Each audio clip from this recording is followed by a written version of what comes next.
বাবা আমার মেয়েরে তো দেখলা, কেমন পছন্দ হয়? আপনার মেয়েটা চাচা মাশাআল্লাহ তাদের থেকে বেশি সুন্দর। আলহামদুলিল্লাহ। তো বাবা তোমার সাথে কোনো গার্জিয়ান আসে নাই? না কাজে না না, আমি একলাই। অসুবিধা নাই। কি কাজ করো? এই তো দেখ, মনে করেন মাটিকাটা থেকে শুরু করে রাজমিস্ত্রি পর্যন্ত, জুতা সেলাই থেকে চন্ডিপাঠ, এমন কোনো কাম নাই যেটা আমি করি না। তোমার রসবোধ খুব চমৎকার বাবা। তোমার পড়াশোনা কতদূর? আমার পড়াশোনা মনে করেন matric fail, diploma engineering, honours masters, কোনো কিছুতে কিছু যায় না।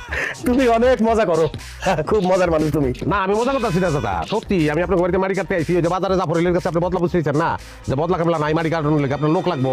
হ্যাঁ আমি সেই লোক। এই, এই বসে রইছিস কেন? ওঠ, ওঠ তুই। মাটি কাটতে আইছস, তুই এখানে বসে রইছস, আবার এইসব কাপড় পরে আইছস। হ্যাঁ, ওঠ। এখানে বসে রইছিস আবার। পোশাক আশাকে সমস্যা